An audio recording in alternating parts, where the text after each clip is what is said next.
berjalan dalam firman-Mu, hatiku siap.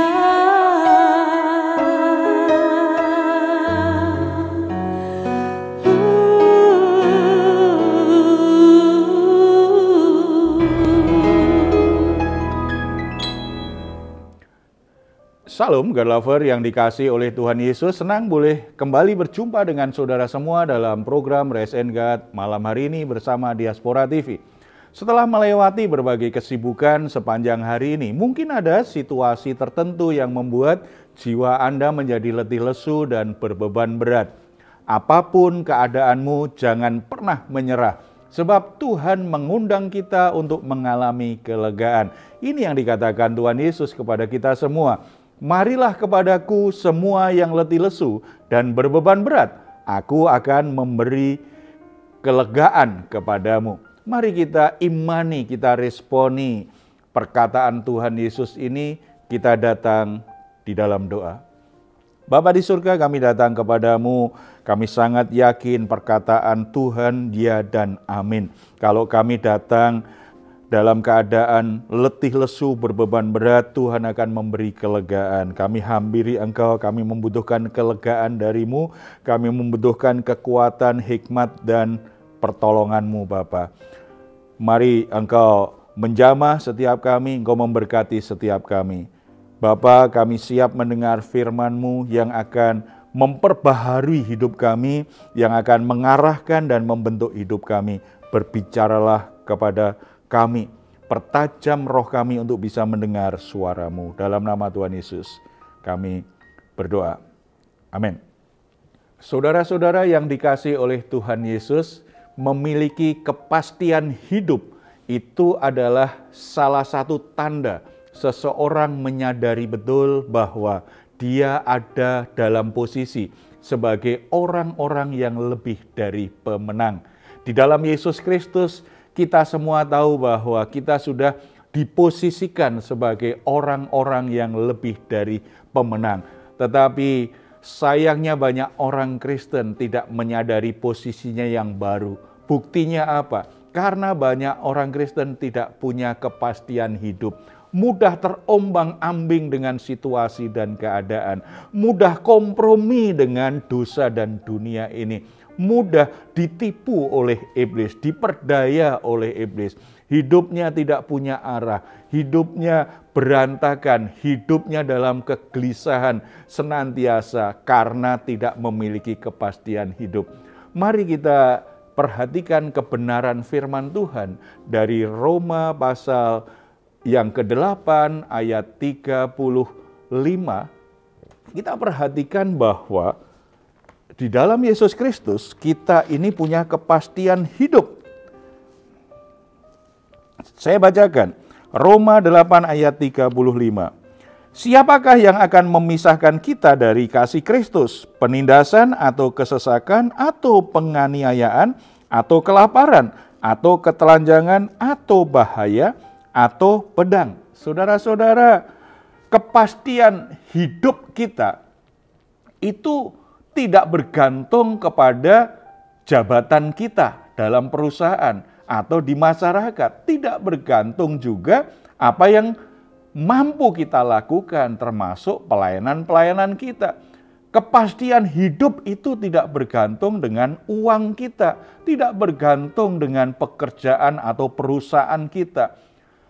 Kepastian hidup itu kita miliki dasarnya adalah karena Allah di pihak kita, karena Allah mengasihi kita, dan yang kita baca di ayat 35 tadi, karena hidup kita tidak akan terpisahkan dari kasih Yesus Kristus, Sang Juru Selamat yang hidup.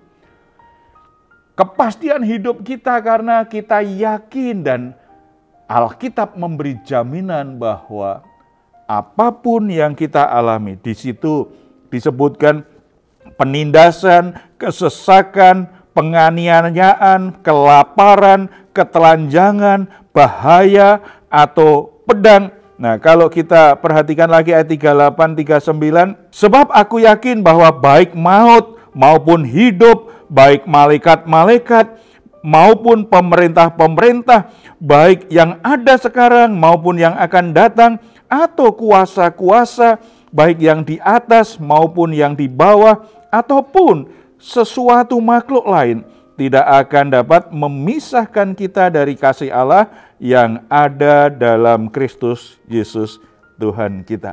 Puji Tuhan. Saudara-saudara, kepastian hidup kita karena kita ini tetap dikasih Tuhan apapun keadaan kita. Ketika ada situasi yang masalah, kita ditindas orang lain. Ketika kita dianiaya orang lain.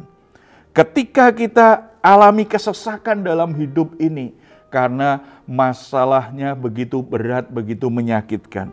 Ketika kita mengalami kesulitan ekonomi sehingga kita tidak tahu apa yang harus kita beli, apa yang harus kita makan. Kita menjadi kelaparan karena tidak mampu. Atau kita ada masalah, di situ diwakilkan ketelanjangan. Atau ada kuasa-kuasa roh jahat. Atau ada orang-orang tertentu yang punya kekuasaan ingin menindas kita. Ingin melakukan sesuatu yang jahat. Apapun yang terjadi, yang kita alami, ada sebuah kepastian dalam hidup ini. Hidup kita tidak pernah terpisah dari kasih Allah. Kasih Allah tidak pernah meninggalkan kita. Kita tetap menjadi orang yang dikasihi oleh Allah. Kita tetap menjadi orang-orang yang mendapatkan perhatian, pembelaan yang dari Tuhan.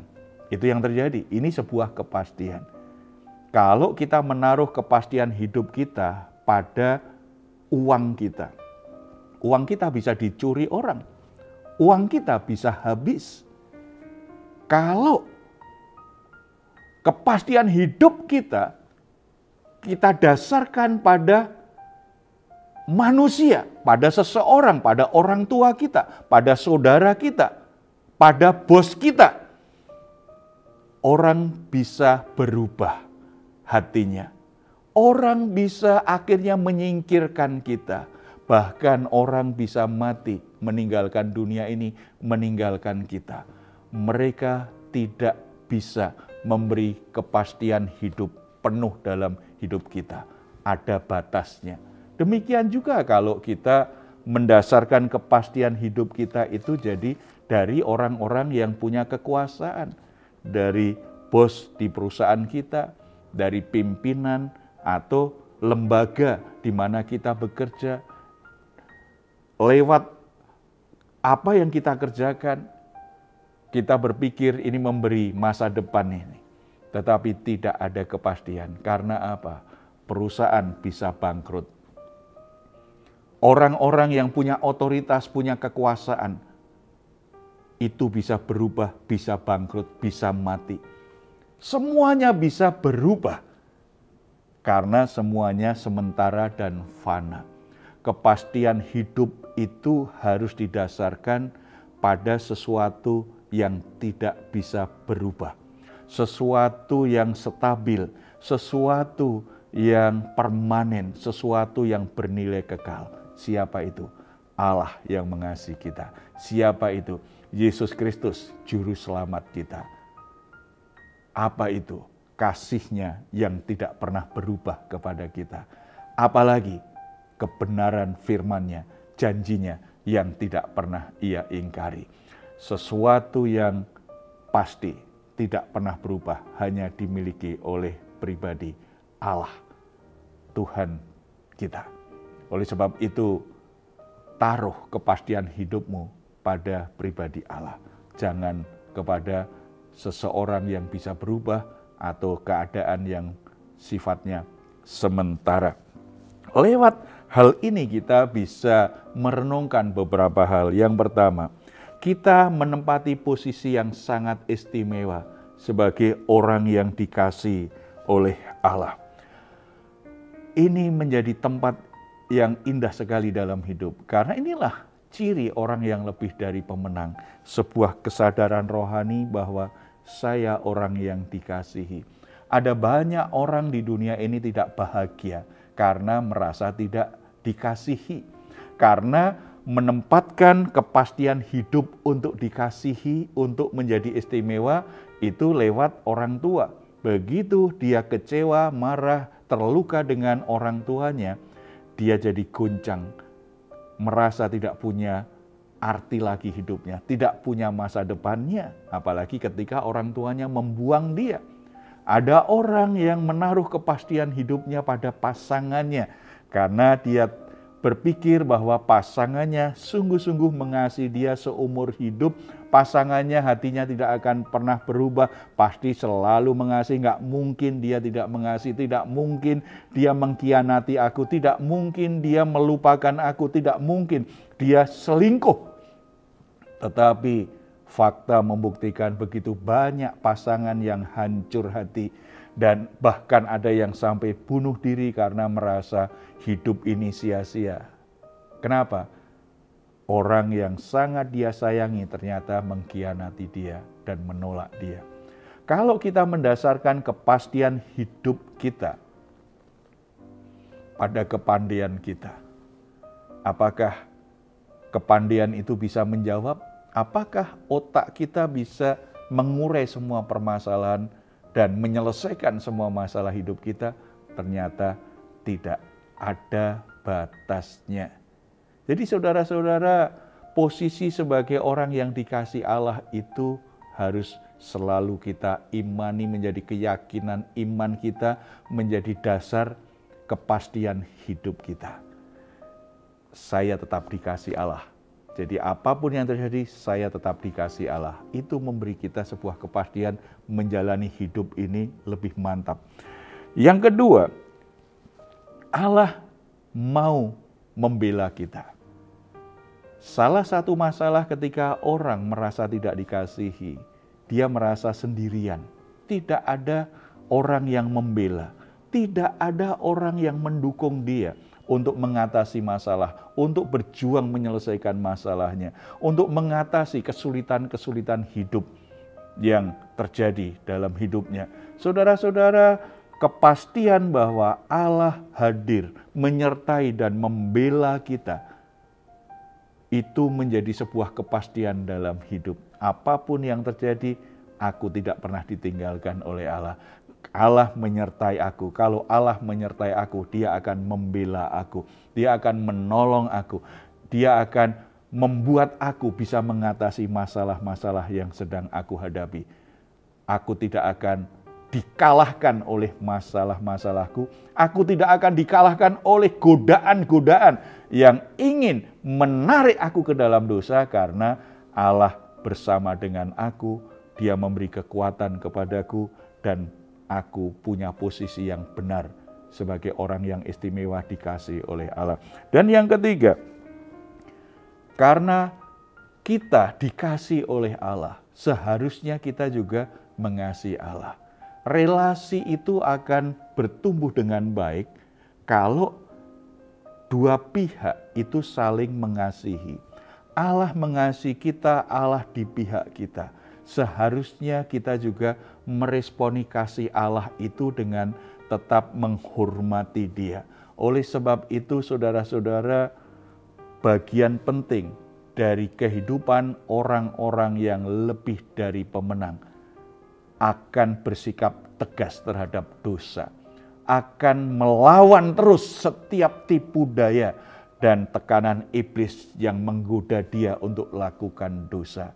Karena kita tahu, untuk mengasihi aku, untuk menebus aku dari dosa, memberi aku kehidupan yang baru, memposisikan aku sebagai orang yang lebih dari pemenang, memberi aku kuasa menjadi anak-anak Allah, bayarannya adalah nyawa Yesus Kristus.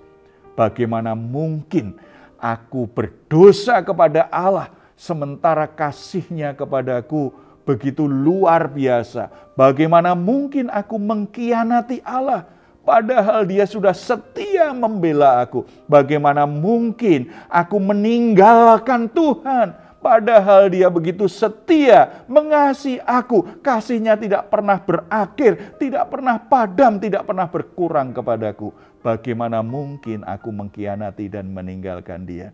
Sebuah komitmen yang seharusnya dimiliki orang-orang yang lebih dari pemenang. Bagaimana hidup saudara saat ini? Apakah saudara sedang dalam posisi sebagai orang yang mengasihi Allah dengan baik? Atau saudara sedang bergumul dengan dosamu, dengan pemberontakanmu? Saudara sedang bergumul dengan godaan-godaan untuk meninggalkan Tuhan, untuk tidak setia kepada Tuhan. Tidak ada kata terlambat. Kembali datang kepada Dia. Nikmati kasih karunia pengampunannya.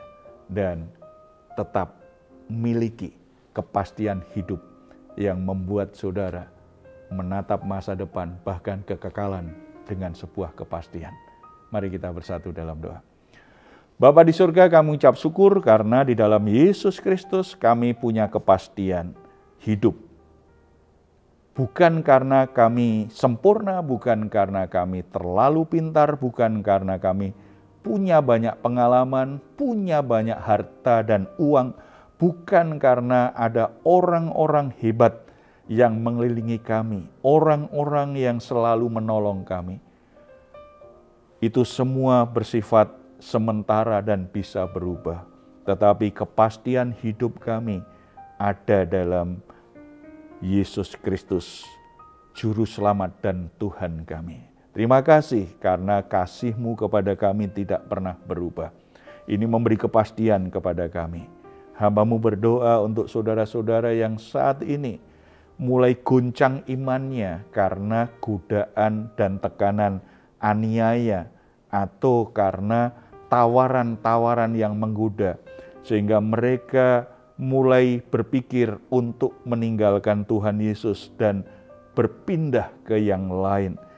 Kiranya firman Tuhan meneguhkan kembali hatinya, Roh Kudus menjamah hatinya, supaya mereka kembali teguh beriman kepada Yesus Kristus Tuhan dan Juru Selamat yang mengasihi mereka. Tuhan, Engkau nyatakan kasih-Mu kepada saudara-saudara yang merasa sendirian, ditolak oleh keluarganya, dicampakkan oleh pasangannya, merasa sendirian, kesepian, tidak punya siapa-siapa. Engkau nyatakan kehadiran-Mu. Kiranya Roh Kudus kembali menyadarkan mereka bahwa mereka sangat dikasihi oleh Tuhan. Tuhan tidak pernah meninggalkan mereka. Orang-orang yang mereka cintai, orang-orang yang mereka hormati, meninggalkan mereka, tetapi mereka tetap dikasihi dan Tuhan tetap menyertai mereka.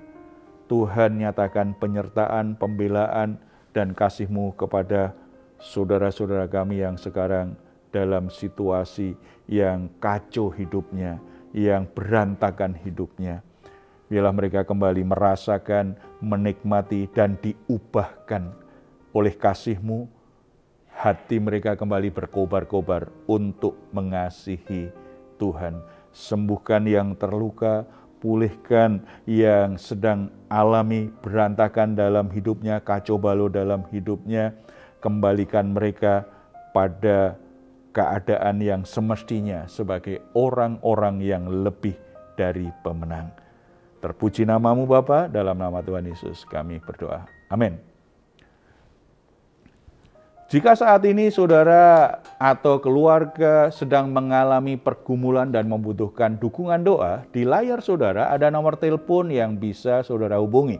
Tim doa kami akan mendoakan saudara semua. Silahkan jika berikan komentar, tuliskan komentar saudara di ruang komentar yang ada di channel Diaspora TV.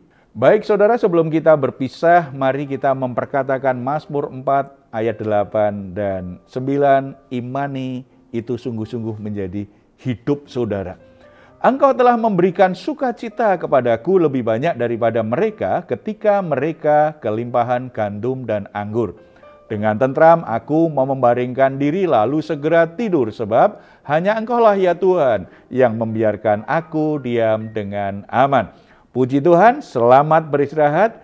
Doa saya senantiasa untuk saudara semua, sungguh-sungguh boleh mengalami rest and God di dalam Tuhan Yesus. Tuhan Yesus memberkati kita semuanya. Salam.